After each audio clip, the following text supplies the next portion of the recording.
Hi, good afternoon, everyone. On behalf of Gutman Library, I would like to welcome everyone to our first book talk of the year. I'm very honored to introduce Dr. Bridget Terry Long, Dean and Saris Professor of Education and Economics at the Harvard Graduate School of Education. Bridget?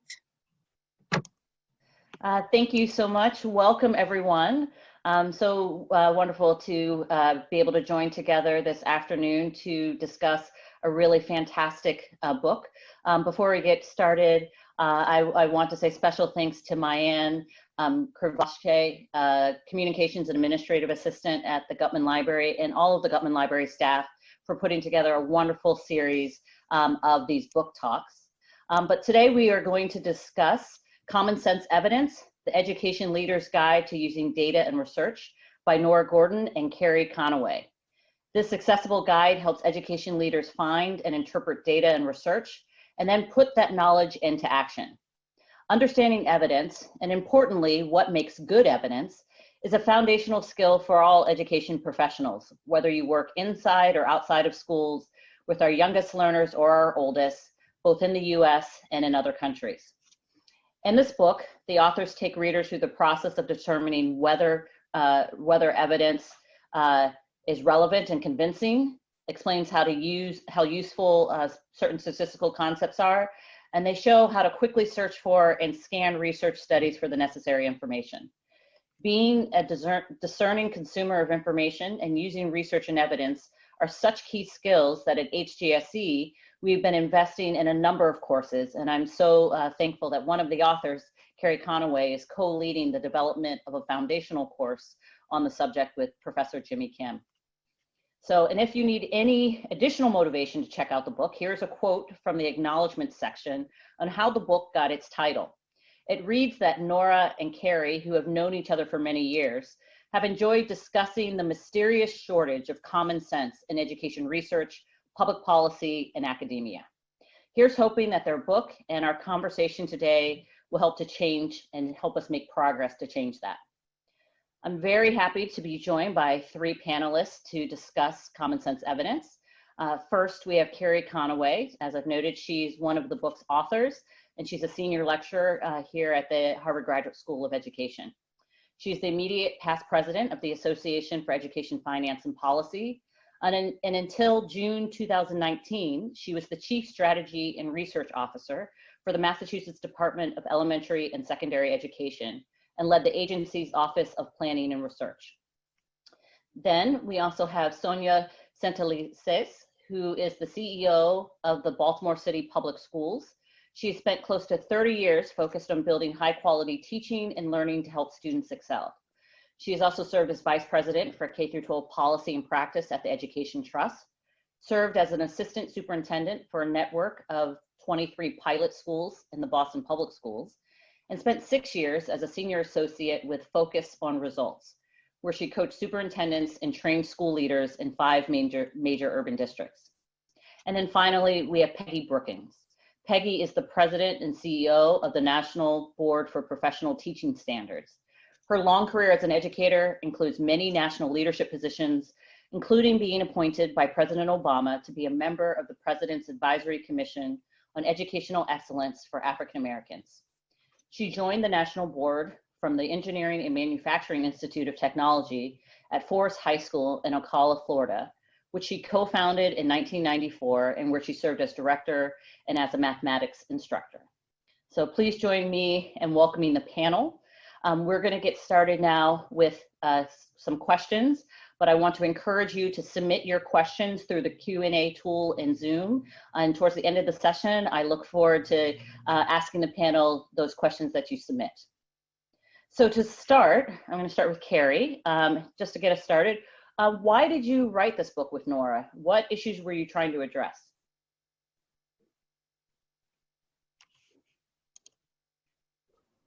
Let me be the first to forget to unmute myself. So I've been working at the State Department of Ed for about 13 years before I came to Harvard, and I worked with so many just wonderful educators, fantastic colleagues, incredibly smart, capable, talented people who often just in their training had not had a lot of exposure to research and how to use research in their work.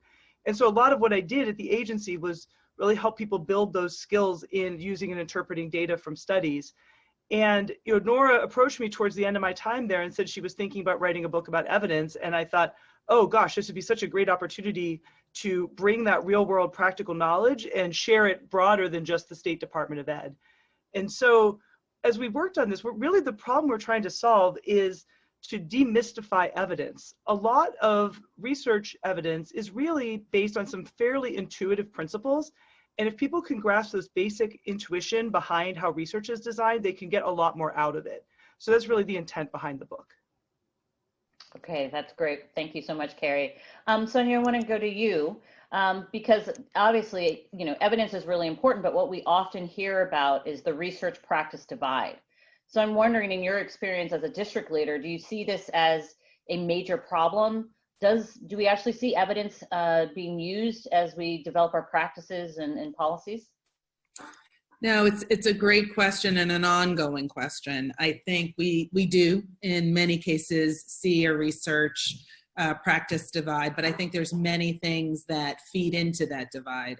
First, quite frankly, sometimes the bureaucracies within school districts, and I can say that since I'm heading one right now, make it really difficult to get kind of ground level folks usable information that they don't feel like is shifting underneath them all the time. And then I think second is sometimes the way that the research speaks to the field does not always speak in a way that's readily applicable, that cuts through a lot of the clamor.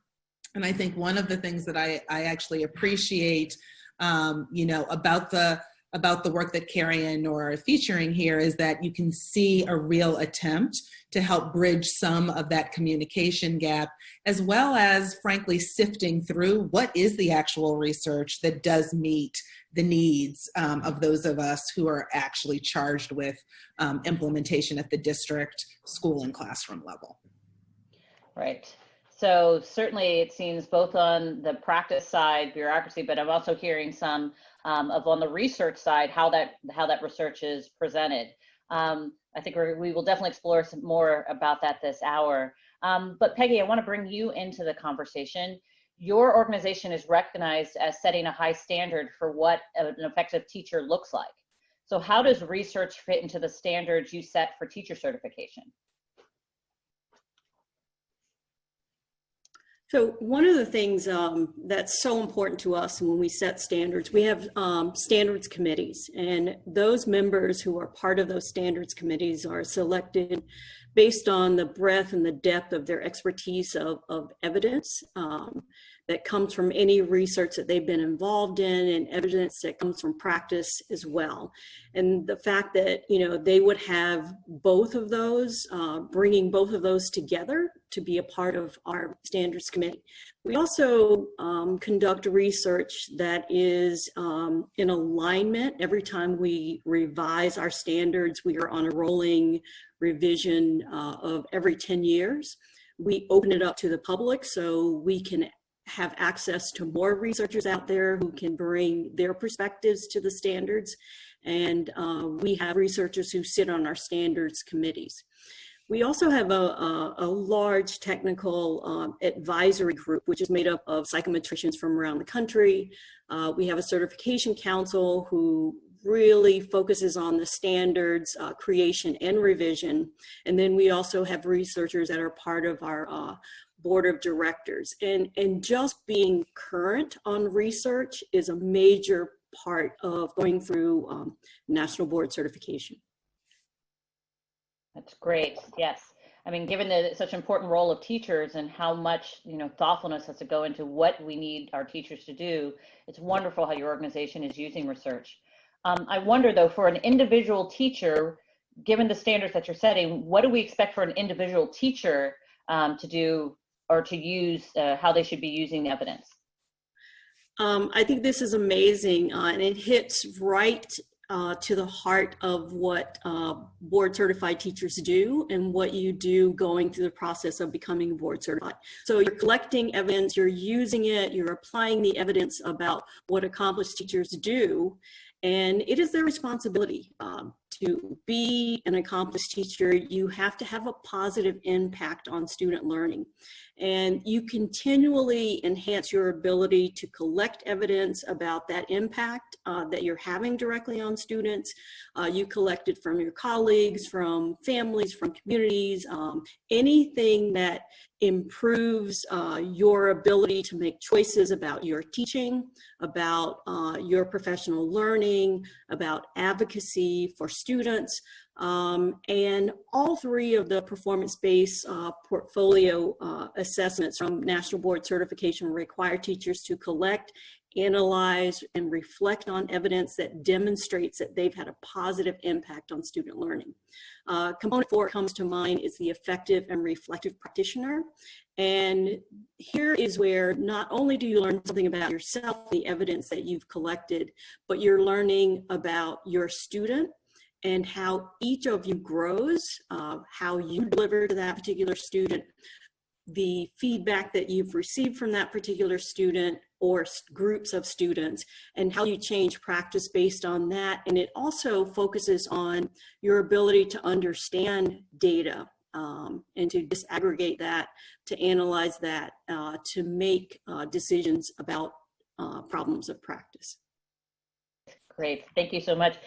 Following up both with you, Peggy, and bringing you back in, Sonia, you know, it's really interesting to hear, you know, for an individual district, for an individual teacher, you know, using evidence, doing your own research is really important. You know, there's not a one size fits all in education, every context, every classroom, every learner being different.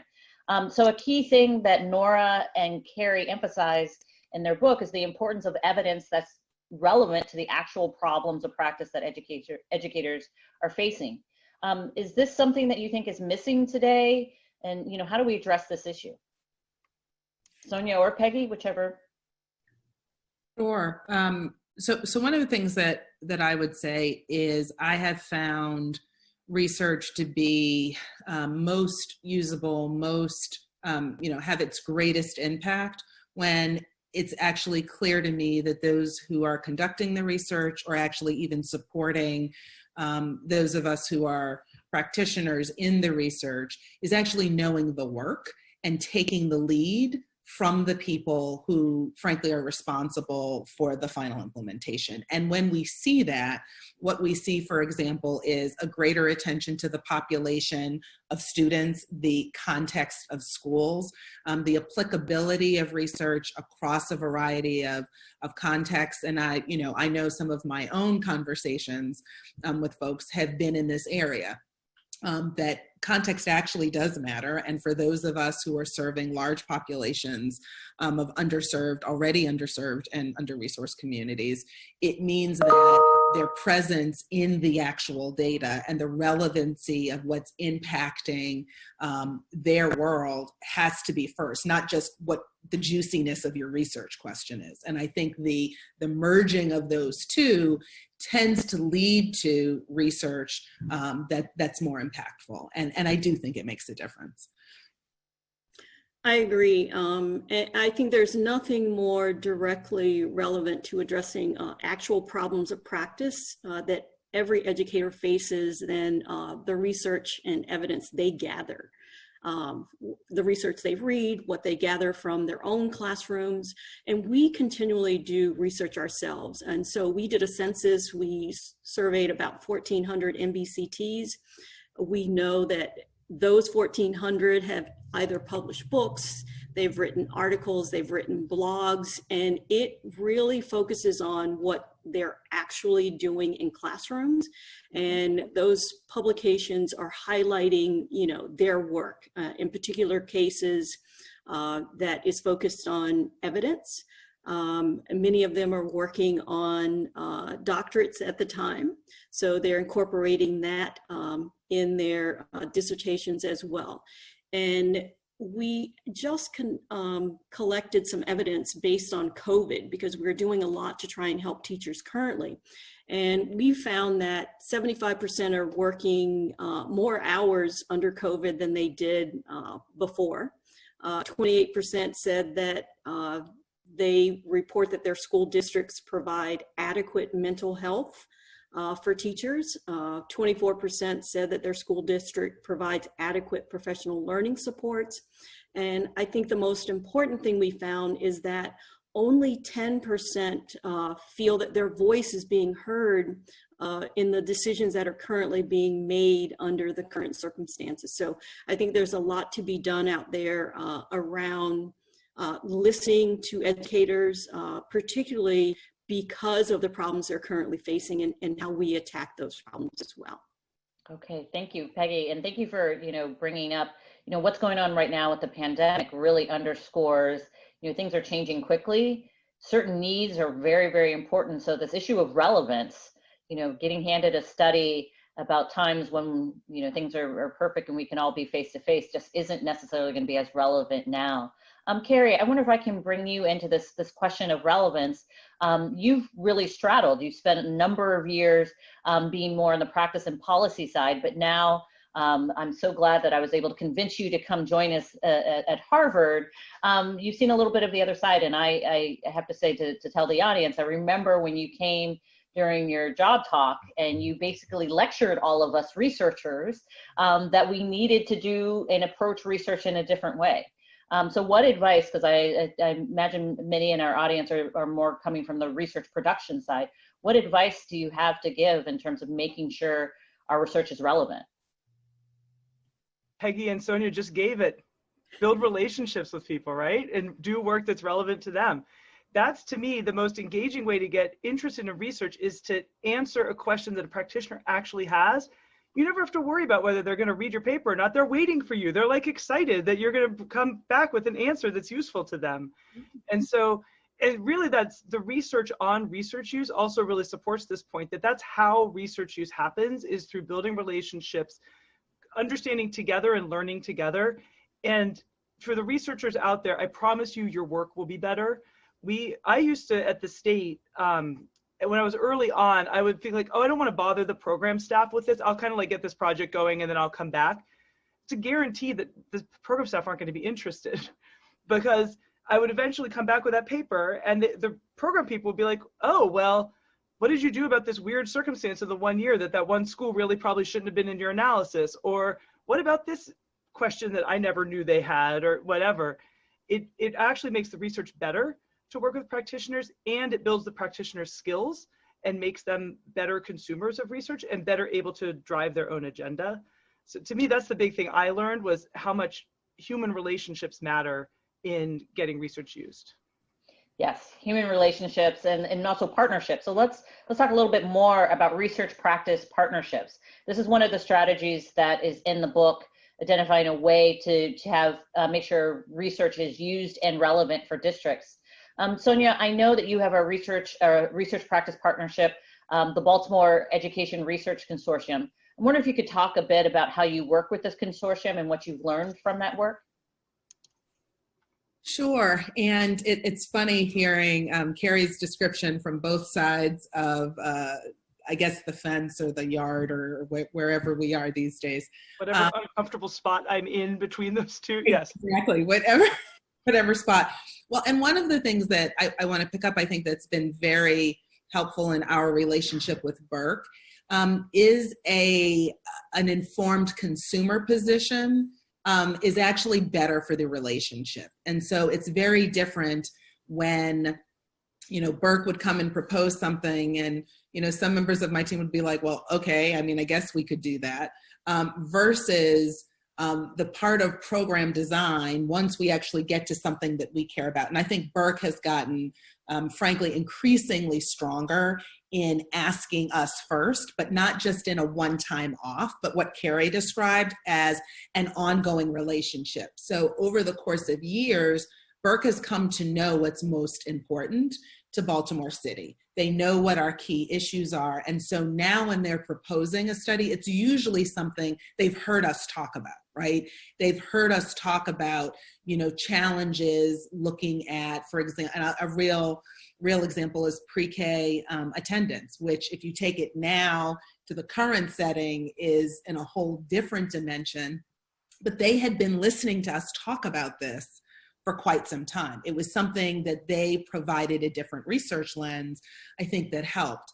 The other piece, though, and this gets back to being an informed consumer, that I think is an outgrowth of something Peggy said, that when educators have the opportunity to conduct their own research at whatever level that is, you become greater consumers of research. And so I know that as the head of a school system, oftentimes people don't really expect you to really know the ins and outs of research. And so a lot of times I've been the one to push and say, actually, that's not going to work. And let me tell you why in design methods, that's not going to work, right? And so when you realize that you're not coming to bestow some kind of wisdom from on high, but that you're actually part of a team that's together bringing expertise from a variety of sectors, it's helped our relationship with Burke frankly get better. And we've had some fits and starts. Like we've had some studies that they were starting with and well down the path that I had to say, wait a minute, that is not fitting our equity frame, right? Like just, you don't even have folks who are comfortable with the interviews, and now you're gonna come and tell me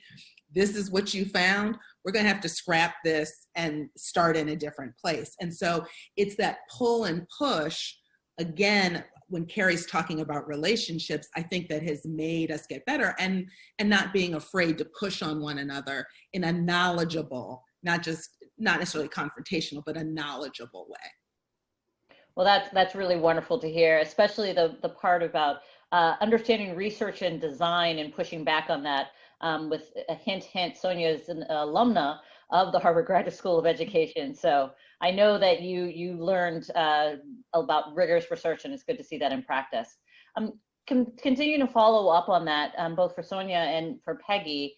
If we have a district leader or even a school leader listening to us right now who's considering establishing a research practice partnership, what advice do you have in getting them started? Especially right now with COVID, I think there's a lot of interest in trying to help schools or trying to understand how to address a number of challenges that schools and systems are facing right now. But what advice do you have if you're just starting out right now? I think for me is read this book called Common Sense Evidence. And I can't make it any plainer as a former AP Stat teacher to think about the power and the richness of data that you already have. You don't have to go searching anywhere else. You have it in your classrooms on a daily basis. And I think making this so simple that as people are reading, they can say to themselves, yes, we're already doing that. We're just not writing it down. We're just not documenting. And here's an opportunity not only to understand research in a different way, but also to say, it's telling me how I document. It's telling me how, I use discretion over what research I choose to read and include. How do I do my research? The big why questions. We were also involved with Dr. Burke as far as, looking at improvement science. And it was a big seed grant that we had. And we have 75 networks around the country who were using this and improving everything that they were doing because they were forming the questions about problems of practice in 153 districts around the country and saying to themselves, we don't care at this point what researchers are thinking.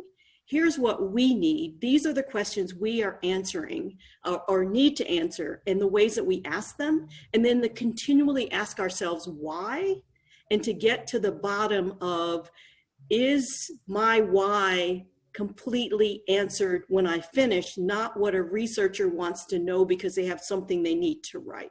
And I think you have to listen to the people who are closest to the work, and those who are closest to the work will get you to the answers that you need to have the impact that you're seeking. No, and I couldn't agree more. With everything that Peggy said, I was glad to hear the reference to improvement science, we have actually now a multi-year grant with the Gates Foundation that is really centered on bringing principles of improvement science throughout our organization, so that it's not just kind of central office trying to push down on schools to use improvement science. We've actually been looking at our own practice, and I will tell you a great story. Our enrollment choice and transfer department, that manages family choice and decision making, has long been kind of a district office that's been beat up a bit, right? Because you're charged with making sure families get their choice, and families don't like when they don't get their choice. And so it's often been very beat up. What was interesting was we started with that department as one of kind of our mid-level pushes and kind of concentrated focus, with really bringing some of the design principles that you see kind of in common sense evidence and bringing it together with improvement science, and the transition of that team and how they saw themselves owning their own data, surfacing their own questions, being able to, has really led to, if I'm very forthright about it, more movement in that office in the last year that they've been engaged in this kind of work than we had seen for years before. And a lot of it is because they were owning it. I think within the pandemic, the research that I have used most in the last 6 months has been research that has helped me from a district vantage point figure out where the ball is going to go next. And so part of why you probably heard, like, for example, I used in my back to school address with principals and school leadership teams some of the McKinsey research on impact of learning loss. And that was not to tell everybody this was a foregone conclusion. It was to say, this is the prediction, this is the story that will be told if we can't get our hands right far more firmly and far more effectively on how we're going to reach all kids, what learning in the virtual space looks like. So because that research was forward thinking, it actually gave me information in the now to direct what is, as we all know, I mean, I think I was with Dean Long one of the weekends when some of the news around COVID was blowing up, and I looked at her, she looked at me, and I remember everyone's phones started going off in that meeting, and yeah, that was, I think it was March 6th. It was March 6th. It was March 6th. And so I think that piece about having, in the midst of this craziness, some salient research questions that help you look further down the road, I think are a great place to start. Peggy, I wonder if you could continue kind of along this line. Where do you find relevant research, or where do you look?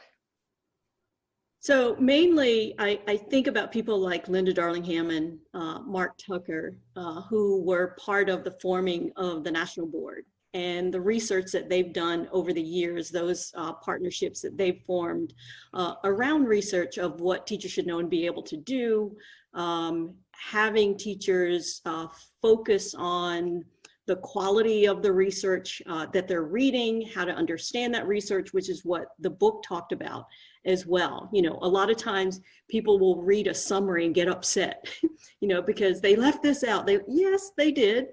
And then you have to think about, I loved in the book when you were talking about, are you reading something that someone has translated? Or are you reading something that someone has summarized, which should make you take a deeper dive into that research to answer some of your own questions in ways that the researchers may not have because they're not close to the work. And so we do a lot of searching around that, but to think about who wrote this research, under what conditions and in what context, and is it important to your work right now, or could you even add to that research? So that's kind of how we focus on research. And I think the research that we talk about, and Linda talked about, it empowered educators. And I think something that's missing in research right now is in all of those countries who use National Board to look at, how they changed their systems, teachers did research in those countries. And that research was published and it was looked at as real research. And I don't think teachers in this country have that opportunity enough.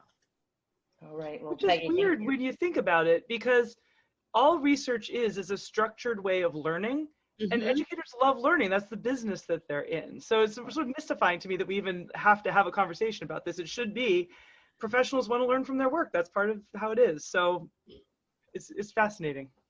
Yes, and I think what all of you are really describing is taking ownership and using your own data and partnering with others, but making sure you're focused on the right questions, that being very important. I, again, want to thank everyone who is joining us this afternoon, and I want to remind you, please do submit your questions. We're almost to that part of the session. Please use the Q&A tool, and we'll be getting to those questions very, very soon.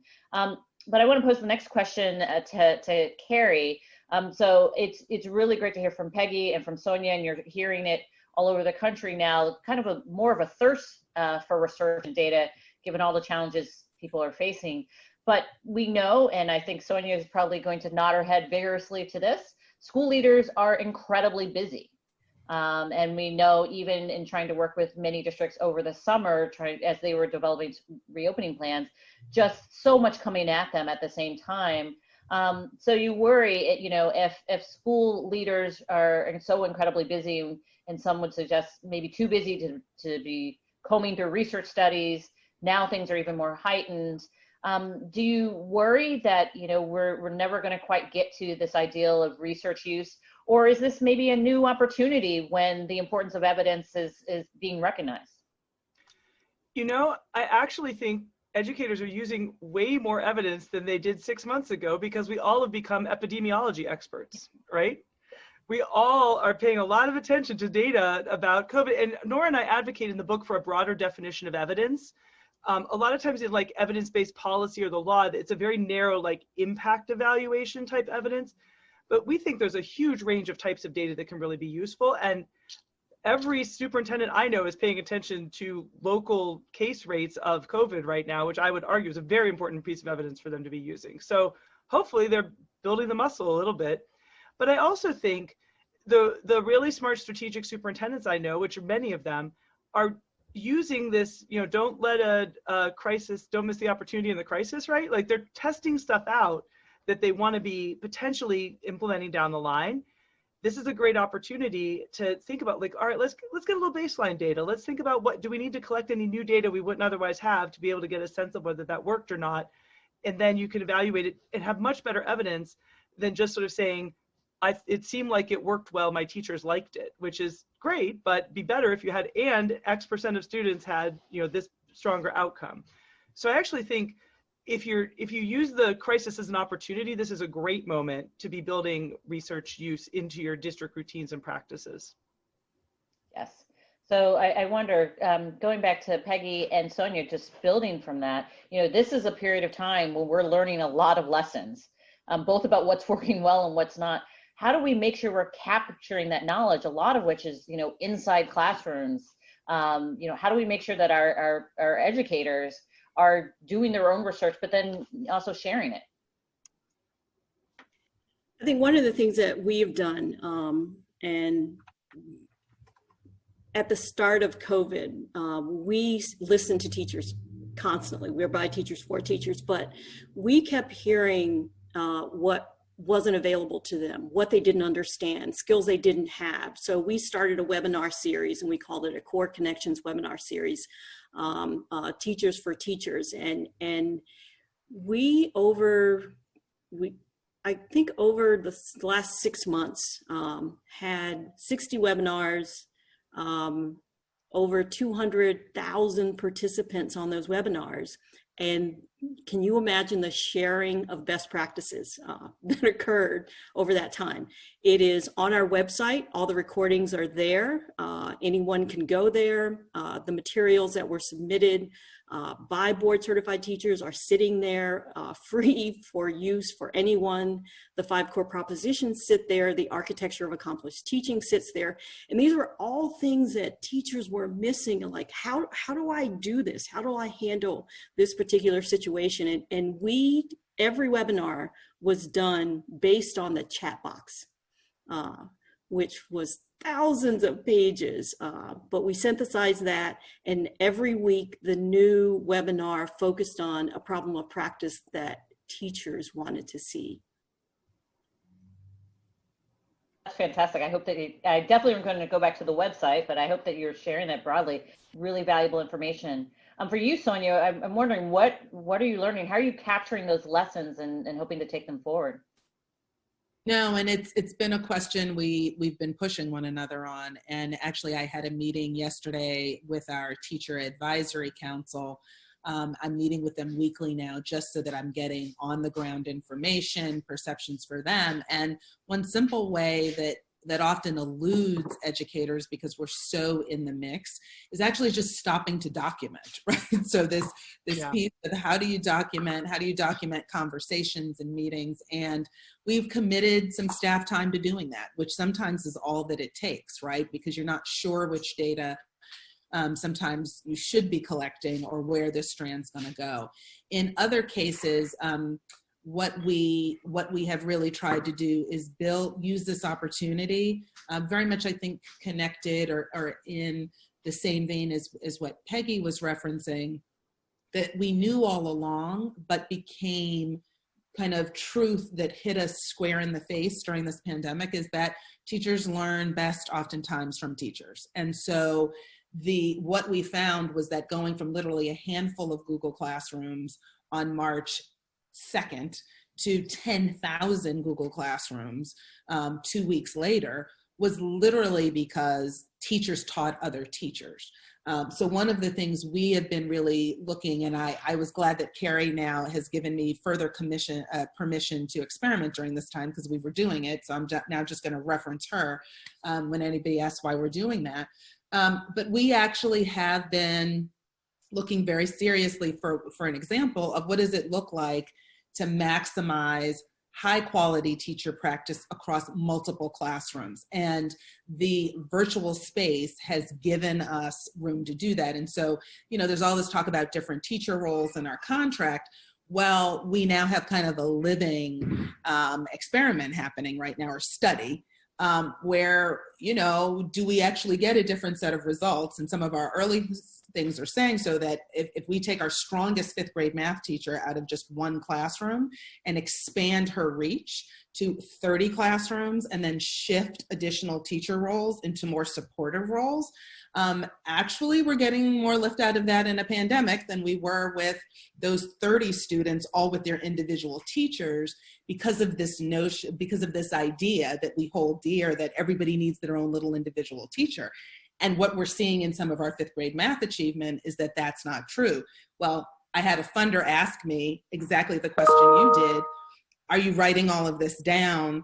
How are you holding it? And we were like, oh yeah. So we went out and got some money to actually do just that. So I do think that the challenge is going to be, with all of the shifting and adjusting, how we bring that additional lens of focused study. And sometimes we just need to be prompted and asked. And I will put a pitch in here for the HGSE interns that we got, the fellows this summer, not just because Dean Long is sitting here, but because they actually helped with a heck of a lot of that this summer. I will just tell you, Dean Long, we were able to use that extra people power to do some of those pieces that we would not have had time to do. So shout out to the HGSE fellows for that. That is really, really wonderful to hear, Sonia. I'm very, very happy. This was where we were able to place some of our recent graduates with districts over the summer. So fantastic. And I also want to commend you. This is a time right now with so much that's going on for some experimentation, exploring different models. And I hope that leaders are doing that, but then also doing research related to it. One other thing you said, and it's come out several times during our conversation, are teachers teaching teachers, or the communities of teachers doing research together, which I think may somewhat go to a question. So I'm going to get to the audience questions now. A question actually from a HGSE student, Lisa. She writes, I am currently in the new evidence course with Carrie, and what I appreciate about the course and the book is that it addresses some fears that educators have with using evidence and data. How can we help educators and administrators overcome this fear factor around data and evidence. Many people feel they have to be a math person to understand and use evidence. I don't think that that's the fear factor. I'm just going to say it as a math teacher. The fear factor here is punitive punishment of making data public or pulling data that, you know, we're supposed to learn from data, not be punished by data. And I think that's one of the fears. I love it in the book when you said, okay, here are ways to display this data and why. Here's what you should not use and why we didn't, you know, put this particular pie chart there. I think that's great. Sometimes people get into the sea of data and they get overwhelmed. I liked how you steered them right back to what is the question at hand and what are we trying to answer, and that you can get bogged down in too much data. But I think the math level, and I'll say what I would say to my AP students, is Algebra 2. So relax, you're good.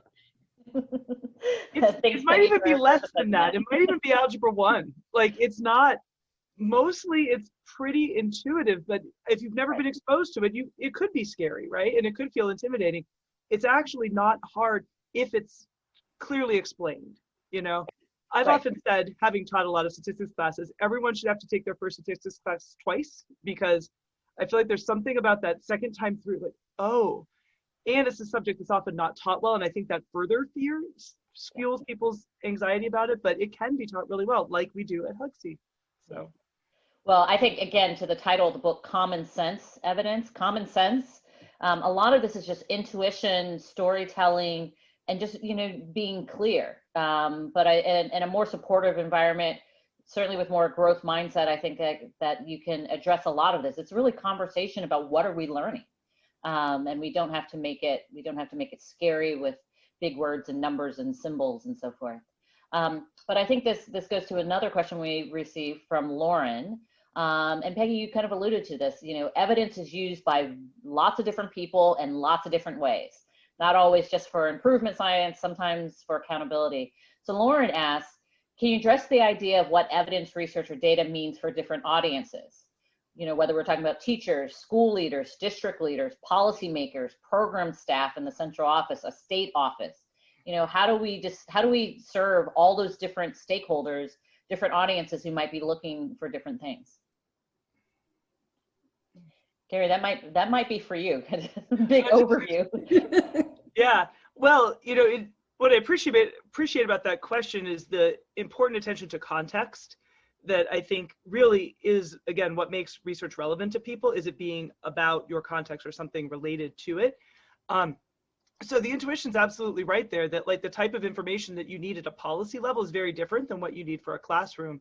And one of our big challenges when I was at the state was figuring out how can we use our state data, which is pretty limited relative to like what Sonia would have in Baltimore, to illuminate things down to the classroom level. Because it's only when people see themselves in the data that they will be able to act.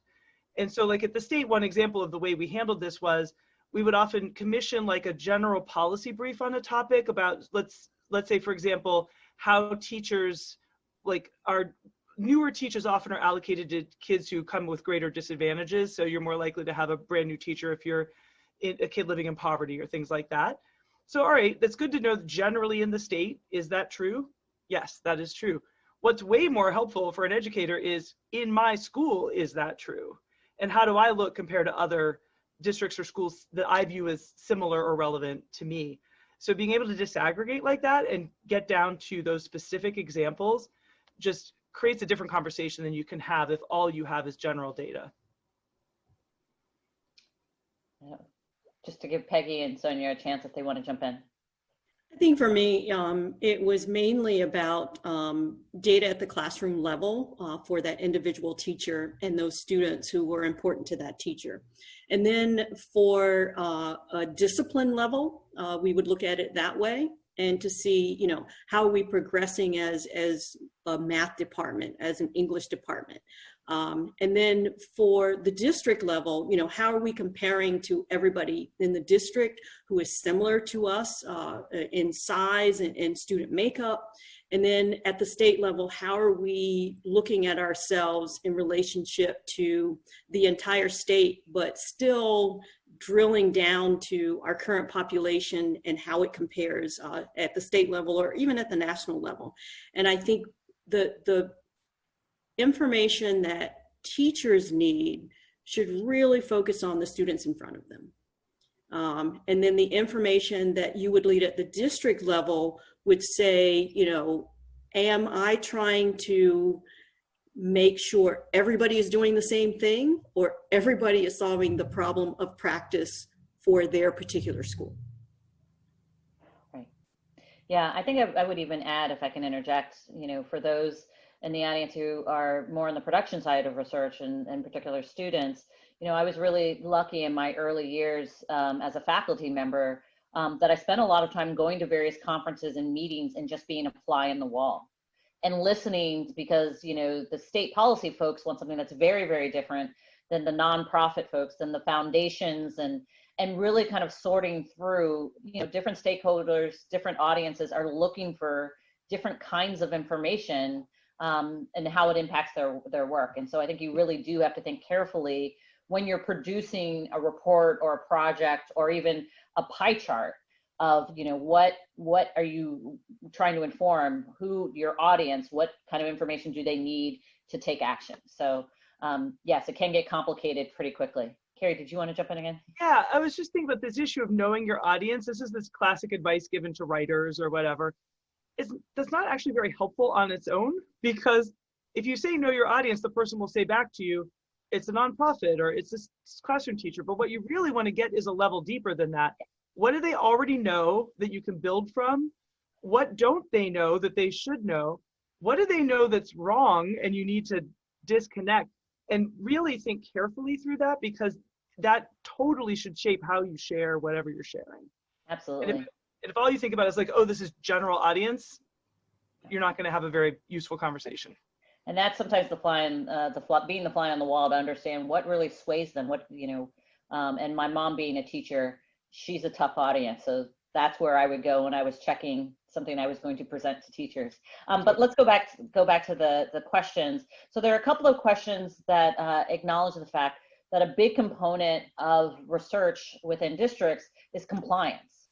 And oftentimes you have analytic teams whose primary function is compliance and reporting. So the one question is speaking to, what advice do you have for these analytic teams who are spending a lot of time dealing with reporting requirements and would have less time to use the data themselves? Oh, such a huge challenge.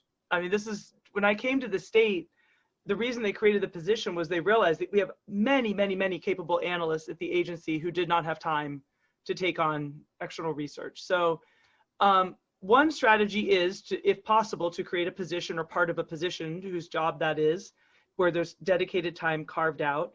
I know that's not always possible for small districts. I mean, we have the typical district in our country is what, 3,500 kids or something, and 4 buildings, it's tiny.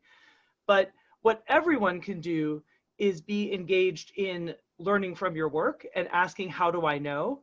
And that is something that is a skill everyone can apply. And those analysts can often answer that question fairly straightforwardly with internal data, but people have to be asking the question the right way. And again, if it comes from the team, they're going to be motivated and want you to have time to work on that stuff because it's their questions, right?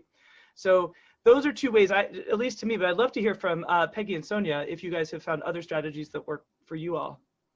Yeah, I actually think folks need to be released. And I say this as somebody who headed up a policy and research division in a advocacy organization as well as a district leader. I think it's very easy to fall into just the compliance generation.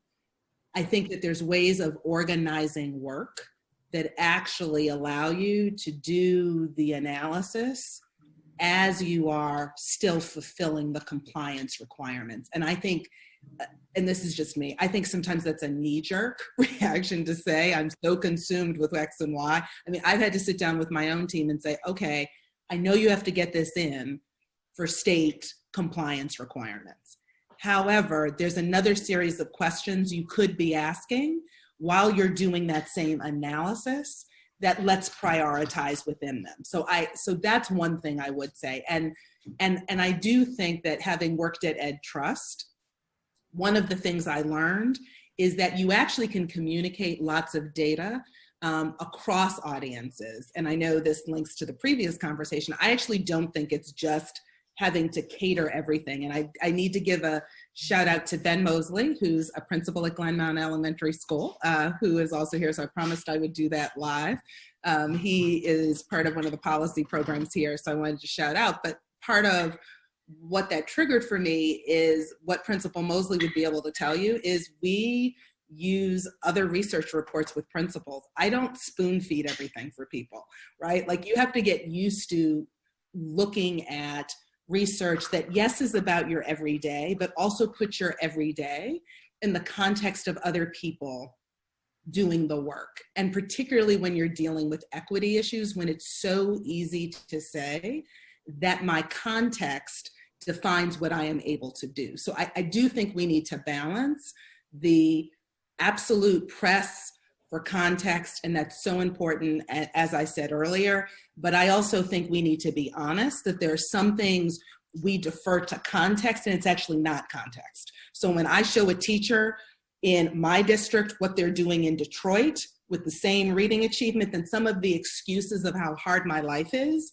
peel away, because I'm not just so fixated on the context that it allows me to undercut the questions I need to be asking. And what it has done is it has shifted what we think of as the work that goes behind compliance. I actually think there's greater efficiency we've yielded by saying, okay, this is compliance, but what else can you get from this? Rather than just kind of letting people off the hook that compliance is sucking the life, you know, out of your existence. I think there's other ways of approaching it. Okay.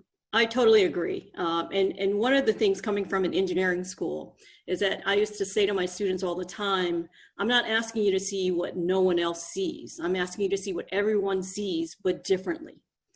And I would say that to my faculty as well.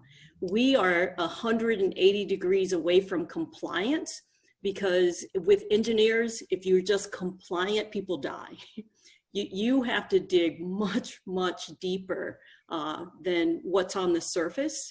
And if what's on the surface causes you to ask more questions, you know there's something wrong with that compliance. Yes, yes. Okay, I want to keep pushing on because we have some great questions and move to a couple of questions actually about culture. So we just talked about analytic teams kind of just focus on compliance, but what about for the rest of the school, the education professionals? You both are talking about wonderful models where there's actually research use and engagement and teachers doing their own research, but how do you get there? You know, some districts where teachers feel, well, I don't do the research, the analytic team does it. How do you embed it throughout the culture? And building from one of the questions, you know, to develop a culture that uses research, people have to be okay with asking, how do we know if this is true? How do you build that culture?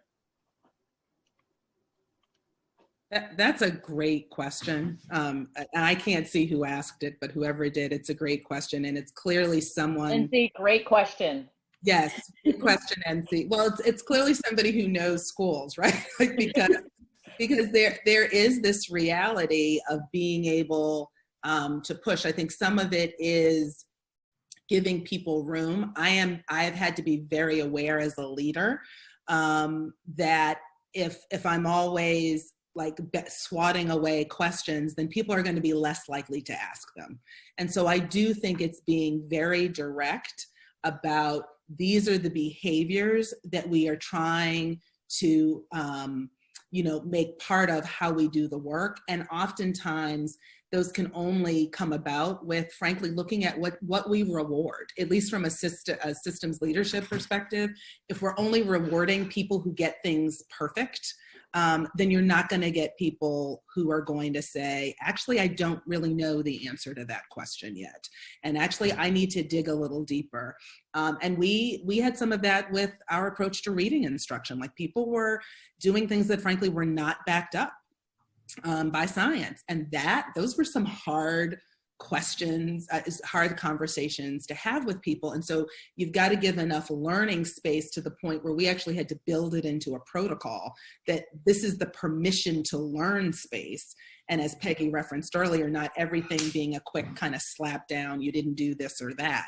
You know, there's a time for accountability, which clearly I believe in, but at some point, creating the learning space, I have found is a leadership action and modeling, but it is hard. It is, I mean, I still have people who tell me, well, you know, the culture is, you know, you can't really ask, you can't really question. And so every time that comes up, I have to reflect again as a leader and say, what signals am I giving with what I reward, with what I give attention to, with who I, you know, hold up as an example. All of those things matter when you're trying to shift culture.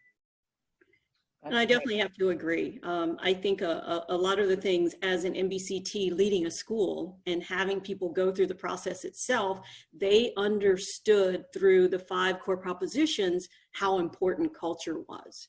And the fact that we continually ask why, and we analyze, we reflect, we change. All right, Peggy.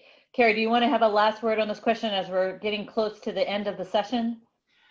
Yeah, you know, as you guys were talking, I was thinking about one thing we did at this stage, just a tangible idea to throw out there. There's often this sort of negative narrative around things like the culture is compliance oriented, or at the state level, same thing, right? The district's perceiving us that way.